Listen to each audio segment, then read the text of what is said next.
Welcome to Women Talk Show. I'm your host, Krista Frederick. And today we have such a wonderful special guest, Edward Addison. Edward is the Scottish hypnotherapist, and he's here to share light on mental health for us. Edward, thank you for being a special guest on the Women Talk Show. Thank you for having me. It's a pleasure to be here. Tell us a little bit about how you became into your industry and being a hypnotherapist coach. Well, my background is in education, actually. So I was working teaching people, and then I started to support people with disabilities and autism and additional support needs. And so, although I like working with groups and things, I often enjoy working one-to-one with people. And so I wanted to follow my interest in kind of psychology and human behavior. And so hypnotherapy and studying my master's in clinical psychology, these were natural progressions for me, and my practice went from there. I've always been kind of good at motivating people. So kind of life coaching and weight coaching, but then the mental health stuff kind of took over. And so I've been kind of focusing on that mainly last few years. It's been awesome. Wow, that's awesome there. And when you hit that focus of mental health, what made you just decide to just stay there? The need. I mean, the jobs that I do is because I care about people, and there's crisis. There's crisis everywhere with mental health. So I work with men and women, but particularly living as a man. The crisis worldwide, UK, there's three times the amount of suicides are men. Yeah. And so I was watching, people around me and colleagues and really struggling, and so it kind of drove me to. I've also had kind of my own issues in life that I've worked through, so it just was a natural kind of thing to be drawn towards helping people that are most in need. And I think mental health crisis is that place where they've got to a point where they don't know what to do, and life is just a mess, and they need something to fix it and help. And I've been trying to build tools to help people, and that's kind of what I do. Wow. Can you explain some of your tools that you use to help people? Explain some of your programs and let us know exactly how you do it. Yeah, sure. People come to me when they have a problem. They have something that they can't get beyond. And so what we can do is we come together and we find what's the problem. And then we can find out, using hypnosis or talking therapies, where has that come from? What's make a map of that person's life. What's going wrong now, and where has it come from, and what needs to change to get there. Now, I find that hypnosis and hypnotherapy, a lot of stuff is in the back of the mind. It's trauma from the past and difficult times that they've been through and survived at the time. But now there's behaviors that are coming out as insomnia or addiction or anxiety or depression.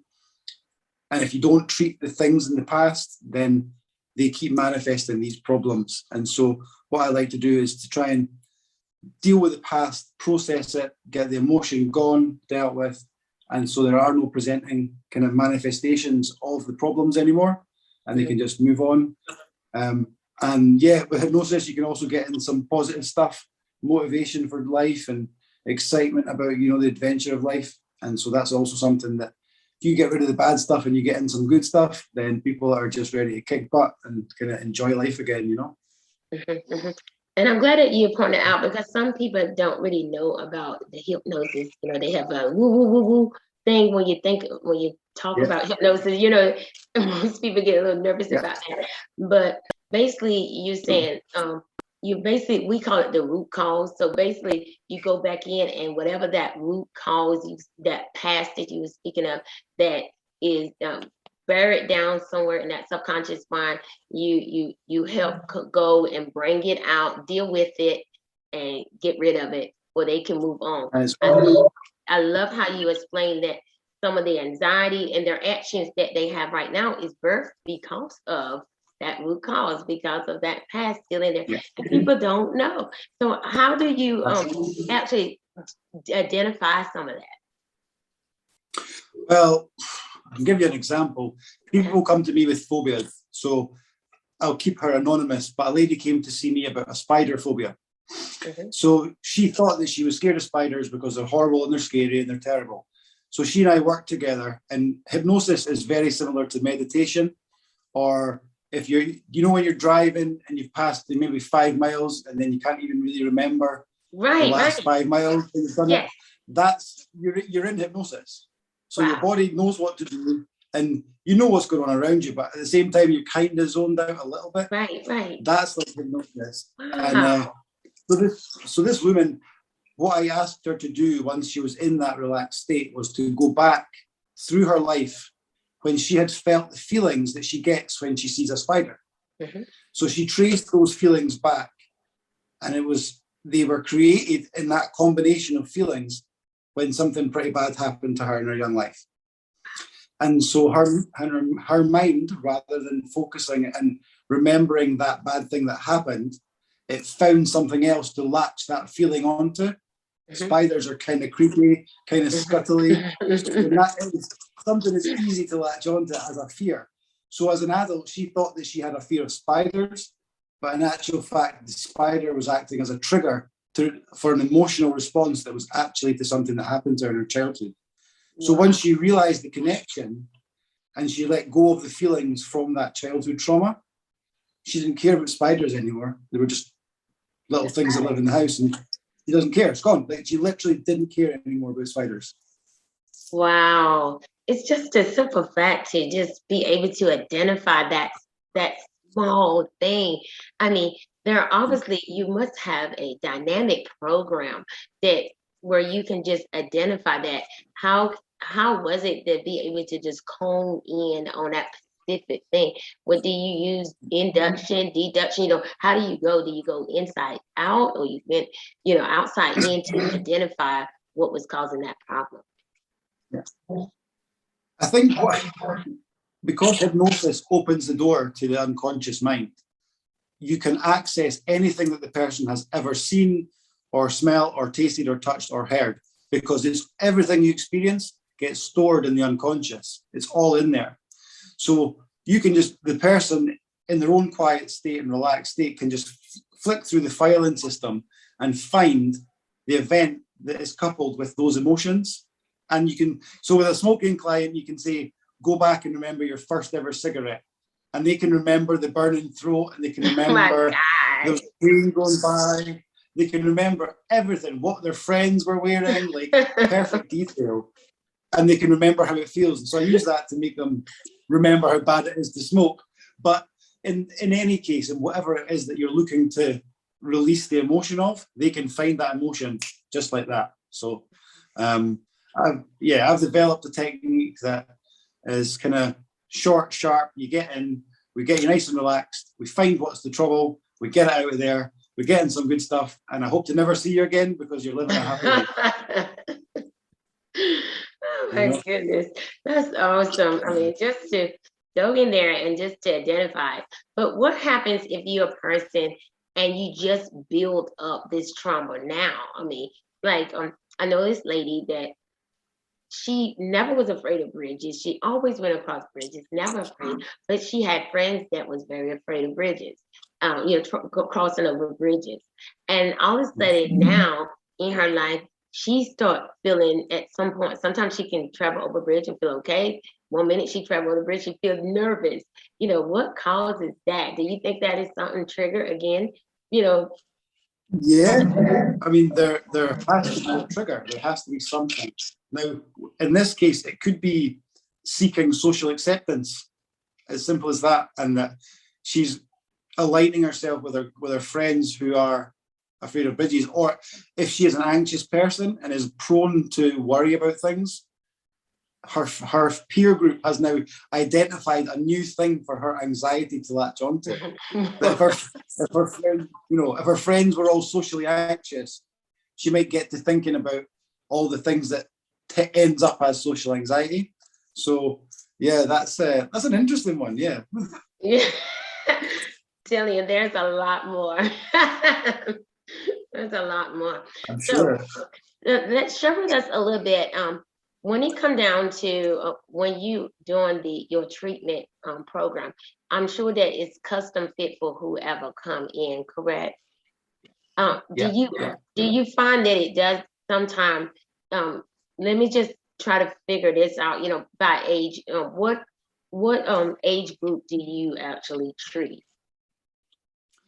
Um, all ages really. I've worked with children as young as kind of 9 and 11, differently, and in a much more relaxed way. That's more, the children are so imaginative often that you can work with young people and they don't need formal hypnosis induction.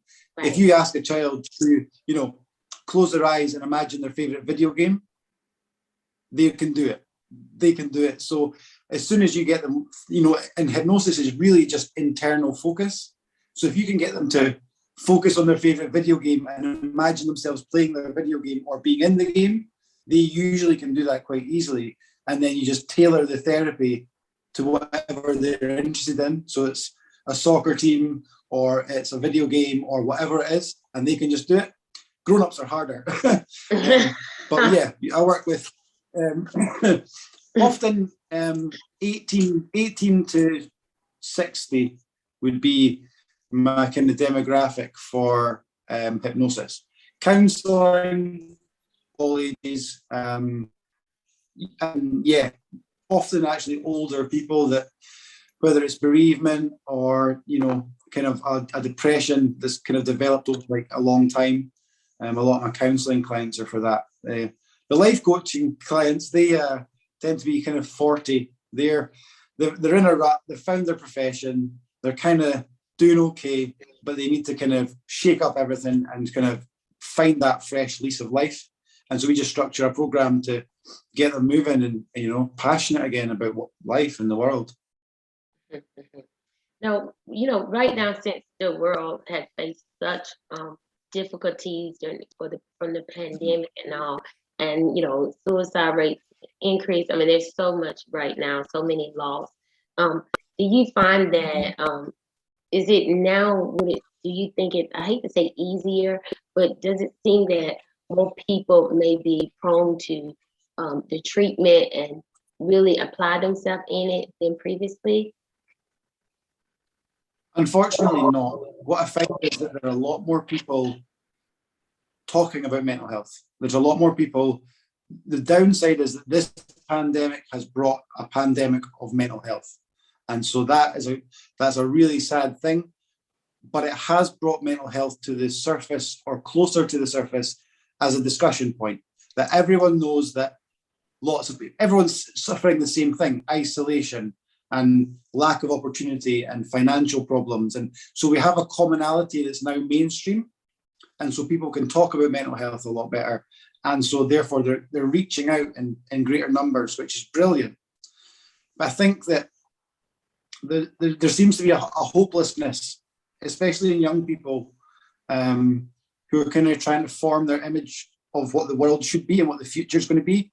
I think it's quite a nihilistic, kind of cynical view of the world, because their formative years, well, at least two of their formative years, and there haven't been many years yet in their life, they are finding it hard to find a picture of the world that is a place where you'd want to have children or you'd want to live a long time. I think that a lot of people have, there's been a kind of break in the continuum of their life that's been quite damaging. Wow. And so, yeah, I speak to a lot of people about that. Wow. Just as you pointed that out, I can see that, I mean, I really can see that with a lot of people. And you just, as we say here, you put the head of the nail or something like that. Well, I probably would say it wrong. The hammer on the nail or something. But but the thing is, what you said is really remarkable, because it identifies something. Because a lot of people feel stuck right now. I mean, I'm talking about real stuck, not like they stuck in the back in the days where you can kind of push them a little bit and they go. Now I'm talking about really almost like giving up. And just because you identified that right there, now it kind of explains why some people find themselves just moving. It's like they just moving but not living anymore. Like, because of the pandemic, because of everything happened, it's like they don't even realize that they let go. Yeah. They let go. They're not producing, they're not moving, they lost interest, but they don't even realize the reason. But it's because a lot of the sadness, the fight, the struggle is because of what they see. Some people don't see the future.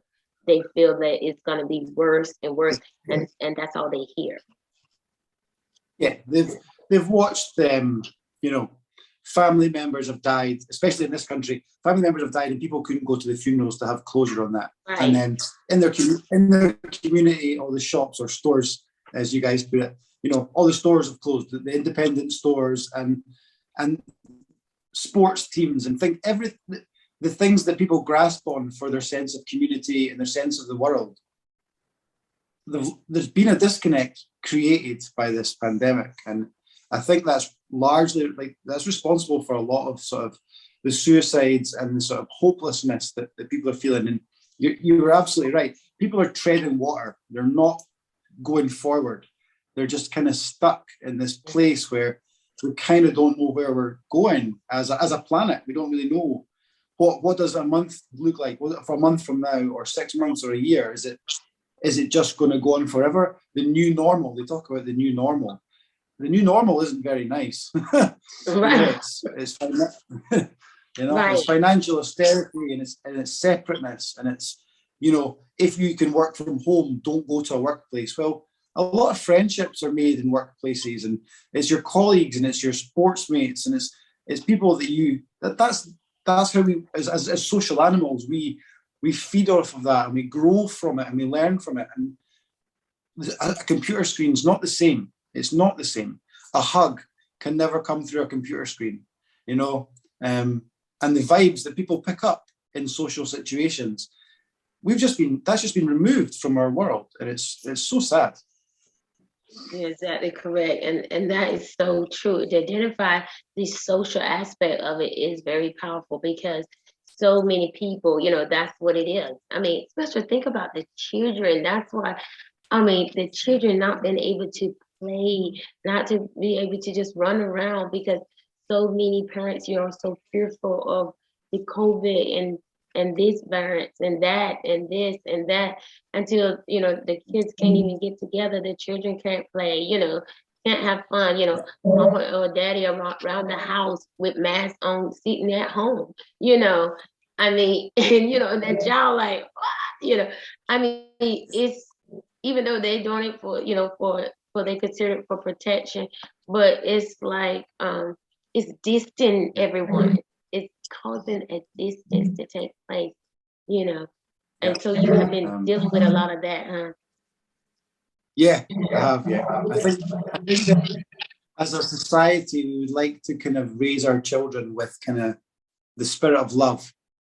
And I think that what we have become, and through no fault of our own, the spirit of fear has gripped the wider society and communities and families and households. Yeah.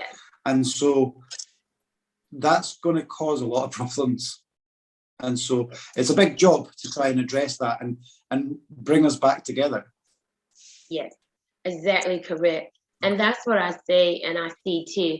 The spirit of fear just came and took over. And I that's why I was saying to some people, you know, if you listen to the news every day, if you there on that news every day, what are you doing to yourself? What are you still putting in yourself?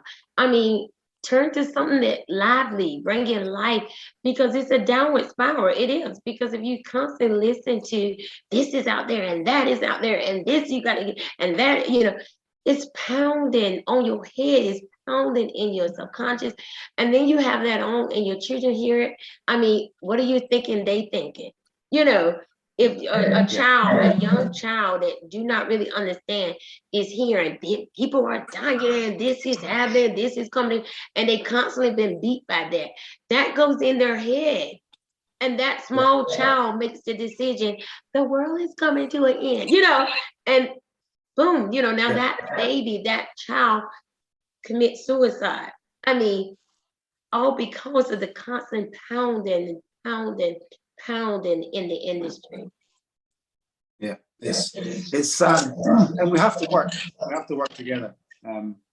You know, what there's a saying, it takes a village to raise a child. And if we're separate and if we live in fear, I mean, people watch the news to be informed, but if you watch it every day and you're not learning a lot more other than more bad information, more negative stats, you're not getting more informed every day. So watching the news every day is a fear perpetuation. It's not becoming more informed and enlightened. Right. So it's not a healthy process, you know? That's right. That's right. That's right. You know, and what you said is so true. When we sit there every day and we just focus on the news, you know, sometimes it can control us. It controls our emotions, control our actions, and all. It's like you said, it's there for it to inform us. So we get informed, but then we still have to live for today. We have to still live. We have to still constant. We have to keep a positive outlook. We can't just go in and just feel like it's over. You know, we can't just, you know, just go, okay, that's life. It's over. You said we do have to keep moving forward, and we have to push forward. And through your programs that you have, can you tell us about some of the programs that you have? Yeah, I'll have a new program starting in middle of February. So one of the main things that I've spoken to people about, and the feedback that I'm getting, is that sleep has become a problem for almost everyone I know. That the tension of once you're on your own and everything's switched off and the world can't distract you from your own head, sleep just seems, it's either can't get to sleep or it's waking up all through the night or waking up after 3 hours and that's you. And so your dysfunction just goes through the roof. And so the next night you don't sleep. And that cycle of sleep is just horrendous. So I put together a program that I'm going to be running. I call it the sleep clinic, but it's kind of just a name. And so I'm going to be running late night classes that are not designed to put you to sleep for the night, but they're designed to put you in a state of mind that you could maybe visit the bathroom and have a drink of water and then go to bed afterwards. So it's breathing exercises and it's guided meditations, and there'll be a little bit of hypnosis. And each week, trying something different, and you might find something works best for you or something doesn't work best for you. But it's also not being alone. That a lot of people, the isolation has become such a thing for them that it's company, it's someone there to say, do you know what? We're going to do this together.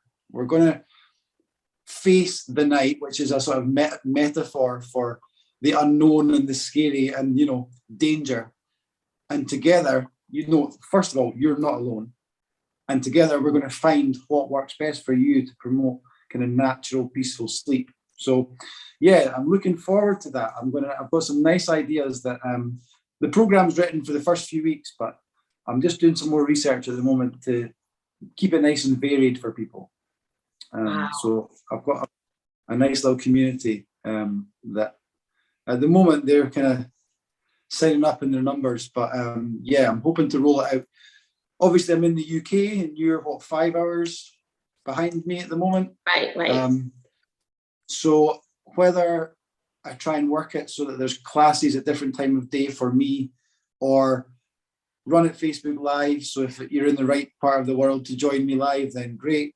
But it's available to catch up each week. You know, play it whenever you need to, so you can tune in when bedtime comes for you, whether that's 2 a.m. or 7 p.m. or however your routine is. So I'm looking forward to that. That should be good fun.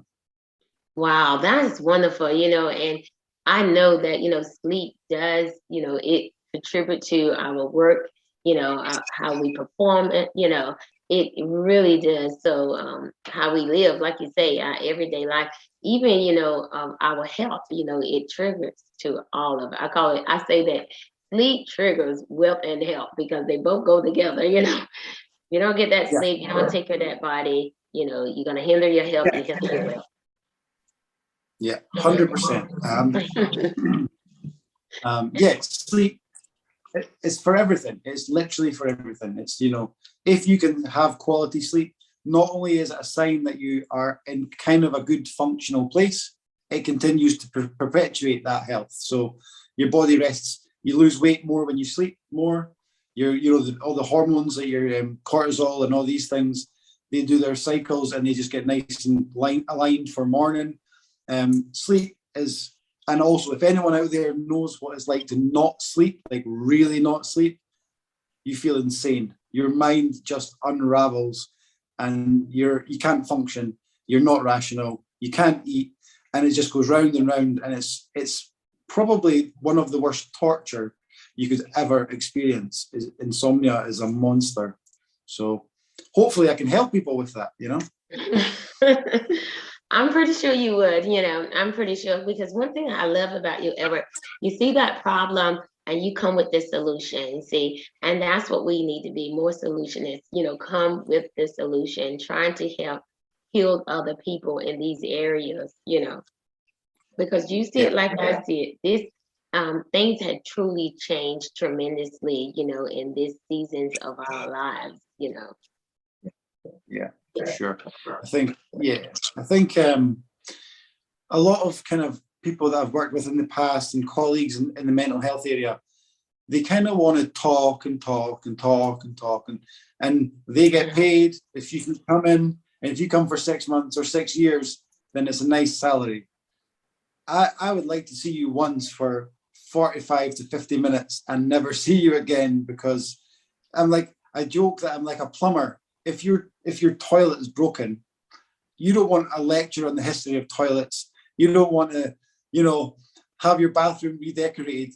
You want it working again and never see the plumber ever again because your toilet never works and it's perfect. Well, I'm a plumber. If you have a problem and we can identify what it is together, you do the work. I'll put you in the right direction, get the work done, and get on with life. That's. And so solution based, that's exactly what my big drive is.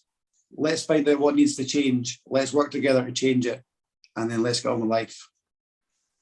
Wow, Edward, you be the perfect one. I'm telling you, because look, it's amazing. I heard you the first time, and I was going to bring that up. I heard you the first time when you made that statement, when you said, hey, if I only saw you one time, that's all I need.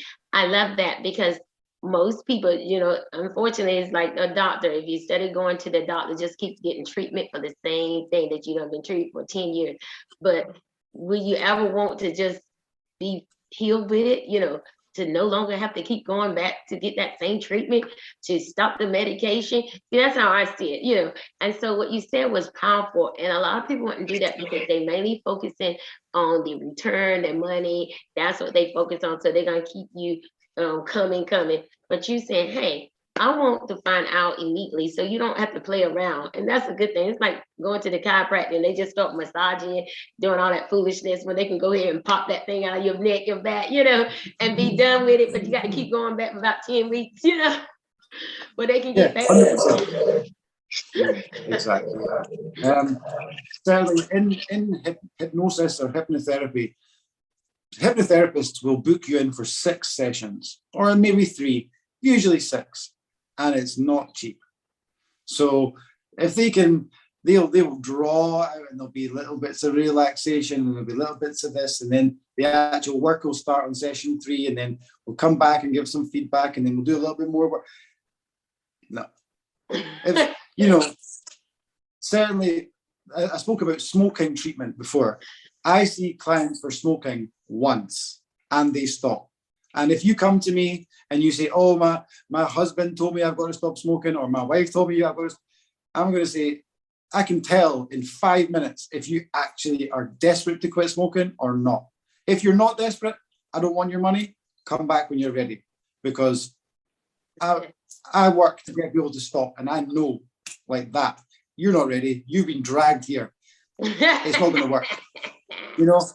I can release the things that you're ready to do, the work that you're ready to do. I can open all the doors and, say, well, have you thought about this or that, and help you along the way. I can't make you do anything, and I don't want to. So, I've got a clear way, and it's not for everyone, but I help people, and that's what I do. That's my thing. So, yeah. I love it. It's really good though, when you see somebody so real and honest. I have to laugh, when I see somebody like that too.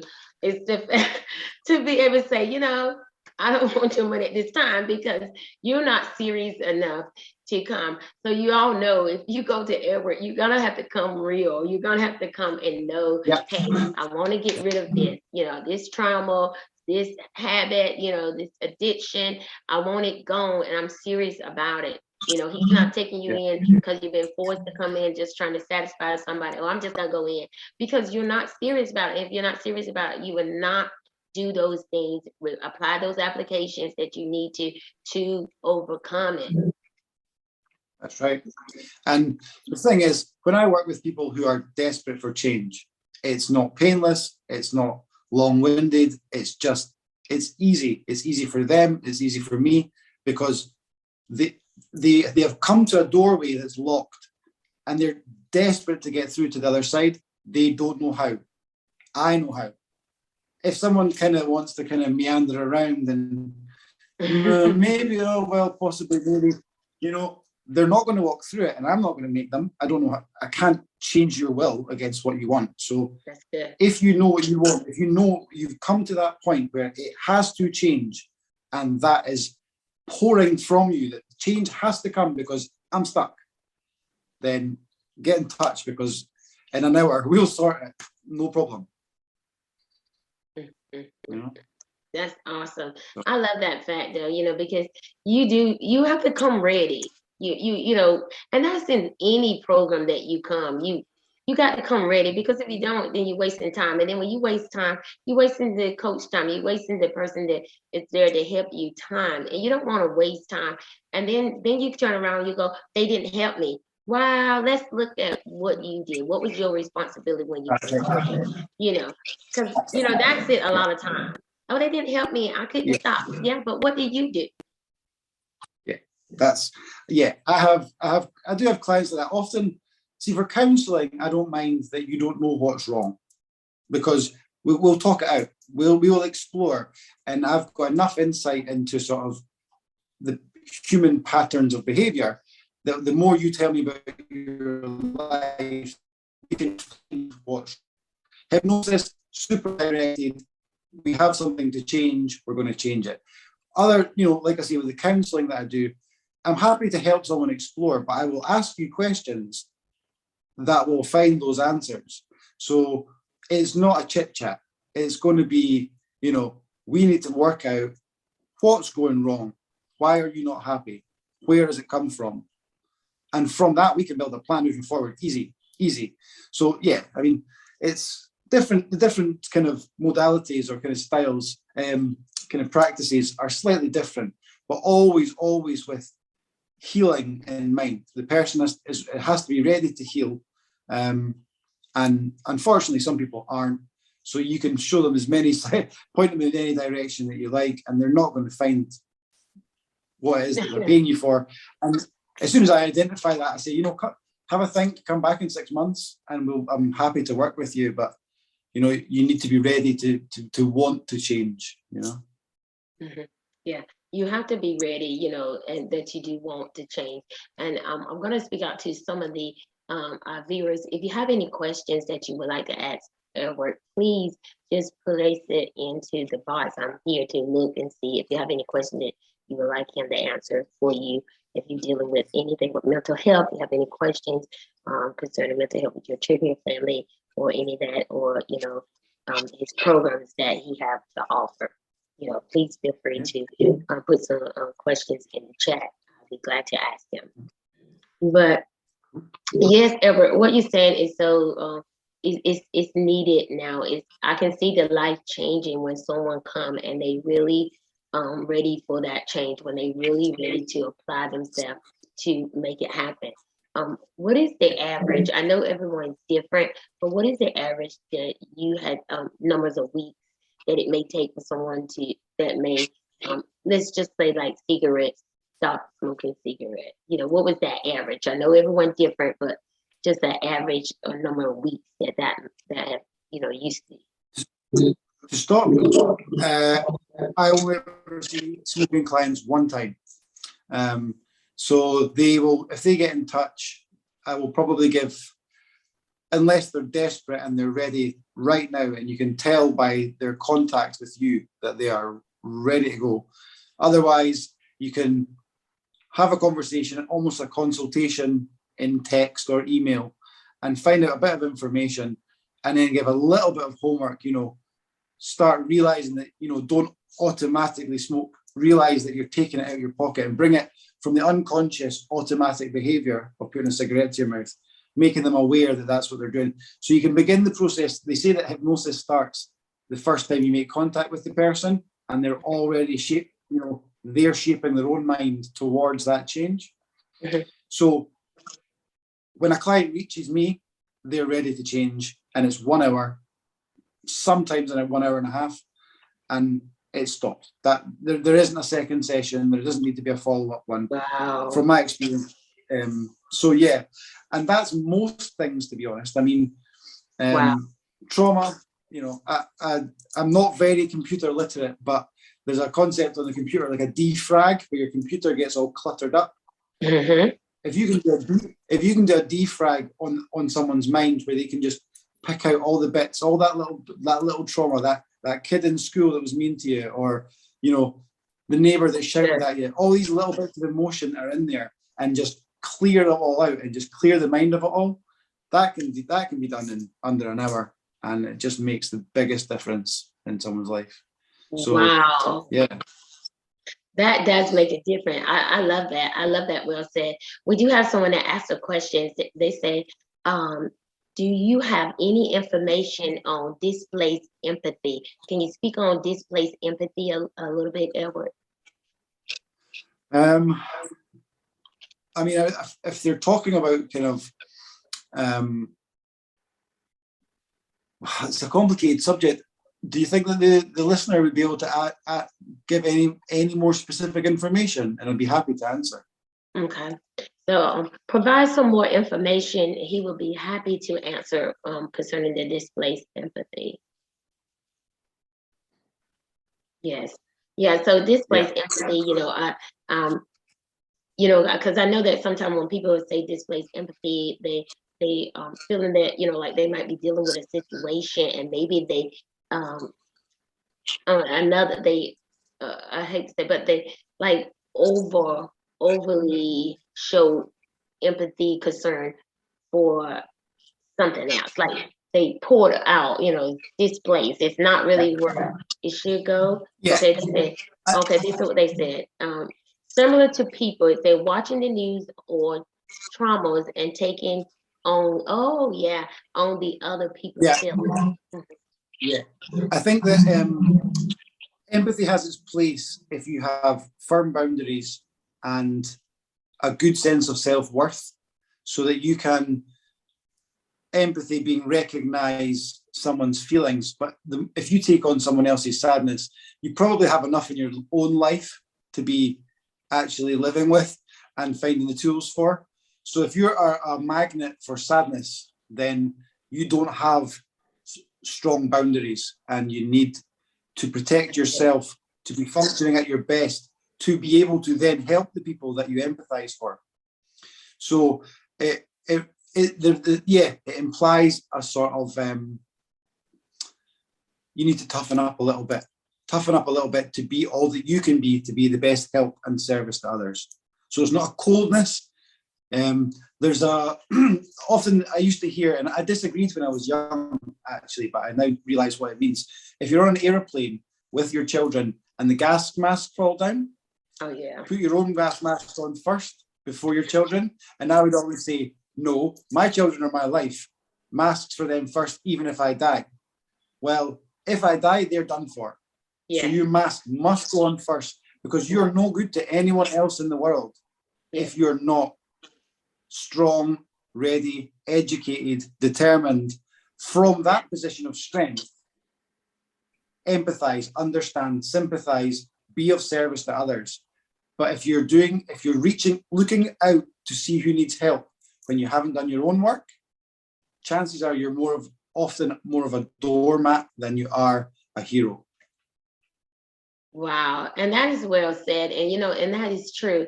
I mean, because many people, I know I used to go through that myself, because I was raised in that way to always put people before myself. And I know there are several people that do that. That's why I'm creating a program for I can make sure that I help other people that been like that, because it's true. A lot of your setbacks, be because it's always seemed like you had to put somebody else first. You were taught to give somebody else that mask. You were taught to give it to them and not yourself. You were taught these things. I mean, I know that and some people say, well, did someone else just sit there and tell you to do this? Well, it was taught to you in as a child of the way you give. If you had a toy, you were taught to give your toy to somebody else because they were crying. You were taught to take your shirt and give it to somebody else because they wanted it. Stuff like that. Those things didn't even have to be said. They were actions. So and you did them because you were thinking this is what I had to do. And because I've never been trained or never been identified, you go through life like that. You become, like you said, the doormat. Not that you're trying to be. It's just that you were trained to always do other people's things before. And it's like business. You put other people's business before yourself. You do this, everything before yourself. And you wind up out. You're giving out. You're tired all day long because everybody's stuff became important. It seemed more important than you. So I totally understand that. That's good. 100%. I 100% agree with you. I think that it's, as a child, we're often taught to not value ourselves, that your needs really don't matter, actually, and that it's a kindness to always be giving. A people pleaser, as I don't know if that's used in the States as well, but a people pleaser where self-love, if you ask someone, do you know that how much you care for your neighbor, how much you care for your mother, how much you care, that feeling of caring for them, imagine that you were a separate person from you. Imagine if you applied that same feeling of caring for their well-being to yourself. Imagine what that would feel like.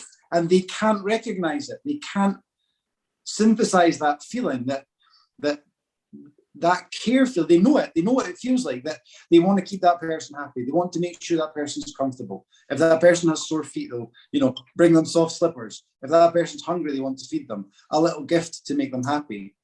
And it would never cross their mind because it's been taught that self-care is selfishness, and it's not. Right. It's self-worth. Exactly correct. That's brilliant. That is so true. And that's how it was taught, that self-care was being selfish. And so you felt like you've been selfish because you care about yourself. You felt like you've been selfish because you want to do this and that. And I saw that on myself. I saw it with my when I was my daughter, when she got a certain age, I saw that she would neglect things. Like she liked French fries, right? And my other two kids like French fries. And because they love French fries, she used to always give them her French fries. And she kept saying, I don't like French fries. But I knew that she did like French fries, because when we together, she would eat French fries. So I had noticed it, and I had to say to her in front of them, I go, hey, guys, stop asking your sister for her French fries. I said, because she likes French fries. I said, she kept sacrificing, giving you all her French fries. She would just take the sandwich and give you her French fries. She liked French fries. But I had noticed it only because I noticed that she followed that from me because my action. She saw how I was doing with people, putting them always before myself. I had something to do, I would sacrifice myself and do what they, for them, trying to be the good person, the good steward, trying to, be the terrible one, And it wasn't that you really was trying to do it. It's just that you were taught that way, and that's all you knew, Yeah. There are terms that you hear from people, I'm too nice, or, I don't matter. And there's little phrases that you hear, and it's screaming no self-worth, no self-respect. and people, actually being a people pleaser doesn't work. It doesn't work because you end up being a liar, because you say, oh yeah, I like that because that person likes it. Oh no, I don't like that because that person doesn't like it. But then they get together and you've told one person one thing and one person another, because you're trying to keep everyone happy. And so you're not being true to yourself. You're not being honest with the world. So how the hell can you find yourself and be all you can be if you're too busy trying to bend yourself to what everyone else wants you to be? It is so true. That is so true. And that's what I guess kind of got me with the differences. It's like what with me at that time is because I guess there's a lot of extremely to it. I guess it's different places where you can go with that. I guess it's like an in-between place or something because you can be way on this end and just what you are, a people pleaser, and then you can be way over here, you just sacrifice so much heavily. Because one thing that I never had the issue about is I used to always go against the grain, meaning, and not purposely, I never had a problem with saying, I don't like that. I like blue. Whether everybody in the whole class may like green, and not going against them purposely is just because, I was okay with voicing how I really feel. But yeah, I still was a server. I still would do so much for other people. But like I say, I was trained to do that as a young child. We were trained to That's work right. something. Yeah, I mean, a lot of our training, and it is training, what you get shown on a daily basis, what you model on is what you watch, and then what you're told, and what you're punished for, or what you're encouraged for. Right. Our parents tried. Our parents tried.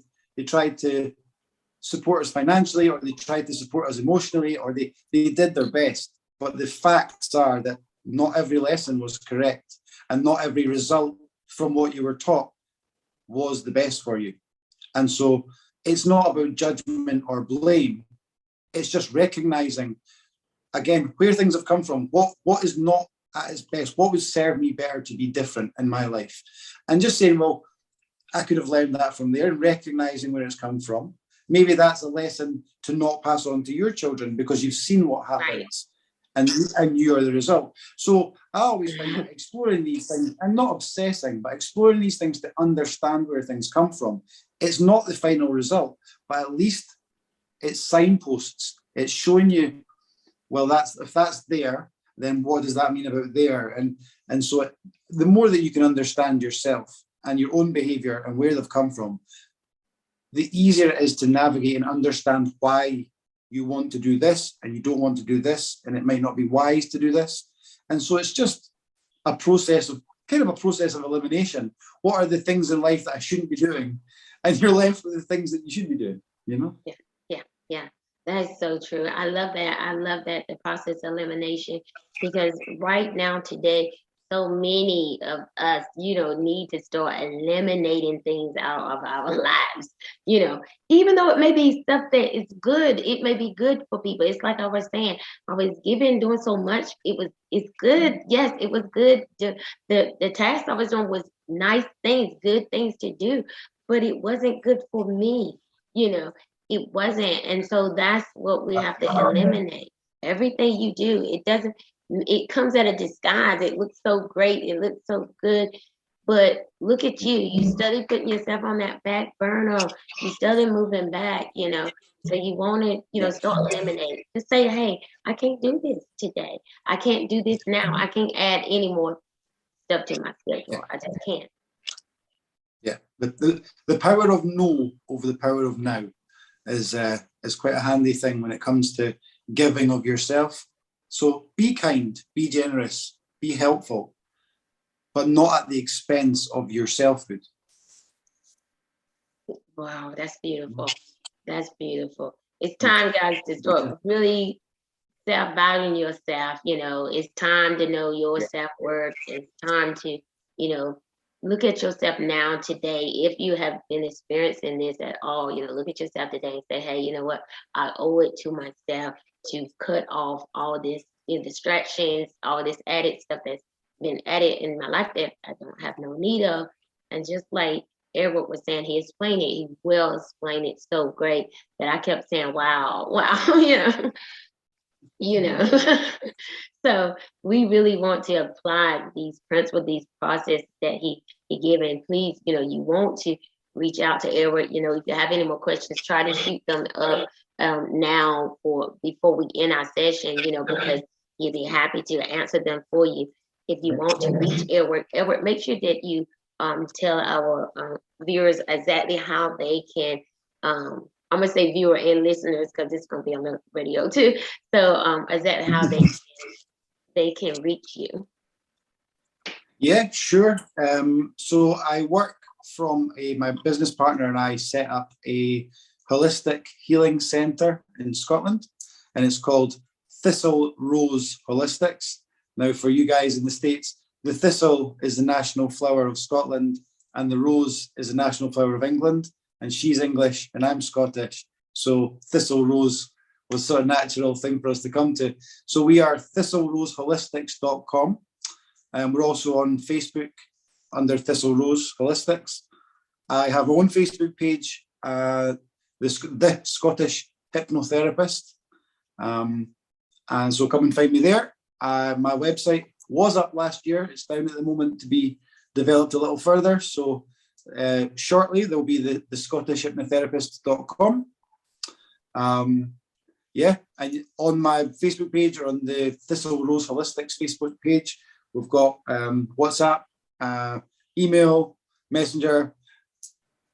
We're quite easy to find if you'd like to find us, and we're always happy to give advice. So even if it's just an inquiry, some advice, then we're not going to try and pull you in for a session. Just reach out, say hello, and if there's anything that we can help with, we're happy to always help. You all hear it from Edward. I mean, awesome. Isn't this great?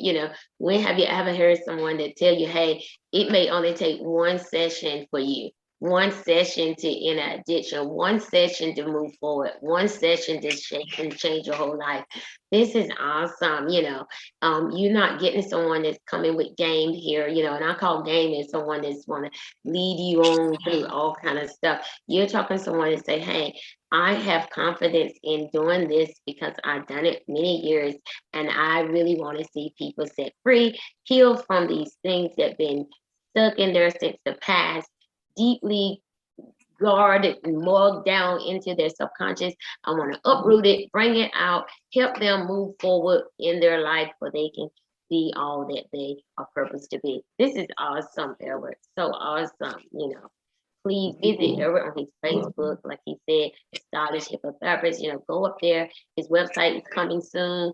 You want to check him out. You can reach him, search it, tag him, DM him, let them know that, hey, you heard him on Women to Women Talk Show, and you want to know even more about his products and what he has to offer.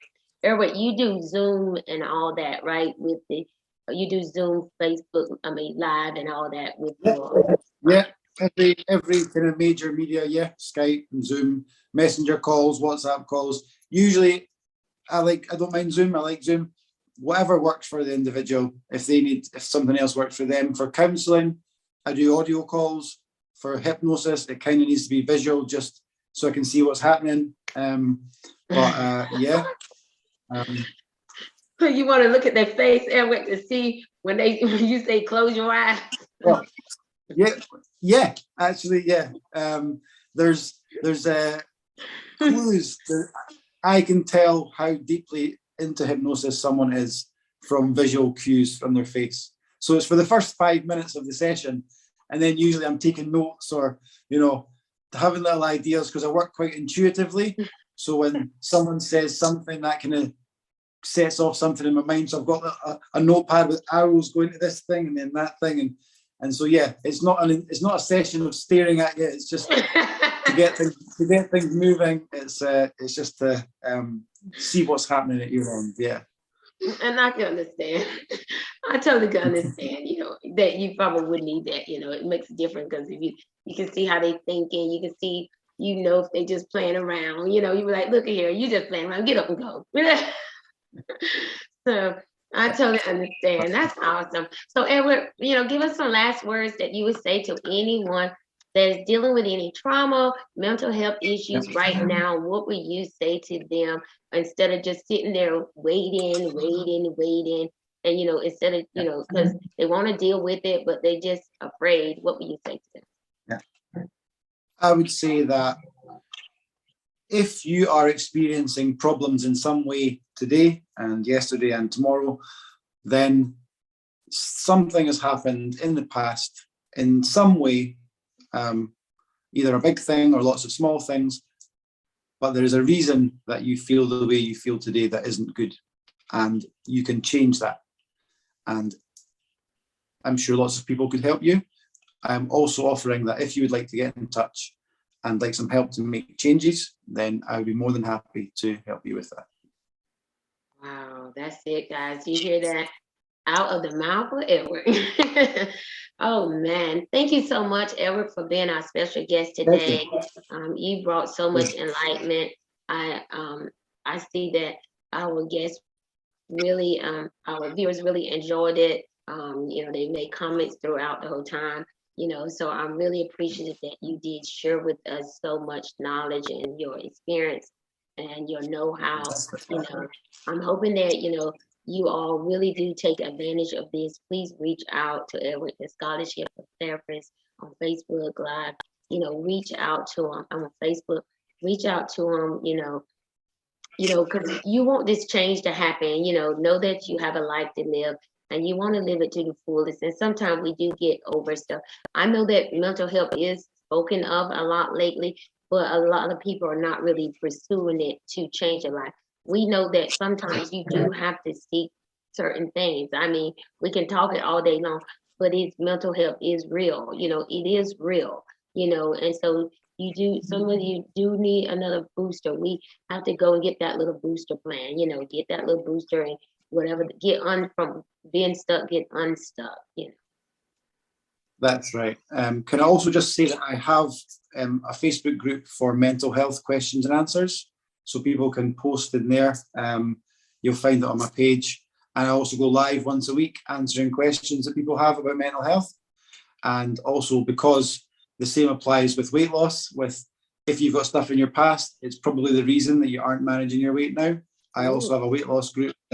If people want to ask advice, I'm quite clued up about nutrition and meal plans and the psychology of eating and hunger and things. So have a little look. And if you'd like to come to the weight loss group that we have, I also do Facebook Live on there once a week. So free to ask questions or explain anything that you need to explain in what maintenance calories mean or anything like that. I'm happy to kind of give some information about that as well. So wow, that's wonderful. That's wonderful. That's wonderful. I mean, look at Edward. He got so much more. And that's good because weight loss do attack itself to mental health, because sometimes people, they eat because of depression, or don't eat because of depression. So it's so good that you tied all that in. So look guys, please go on Facebook, go and see the Scholarship of Therapists, look for Edward, then also, sign up to be a part of that group. And then you can ask the questions that you want. Don't feel ashamed to ask questions. It's okay. Ask the questions that you need, because look, you trying to get for unstuck, your family member trying to get for unstuck, whoever that your loved one that you're trying to help to get for unstuck. So, make sure you reach out. I thank you all for tuning in on Women to Women Talk Show. We on again Friday at 9 a.m. Eastern. I thank you so much, Edward, once again for coming all the way from Scotland. It was a pleasure. It was a pleasure. Thank you so much. Take care, guys. Thank you so much. Everyone have a wonderful day, and we'll see you all on the next time on the Women to Women Talk Show. Good day.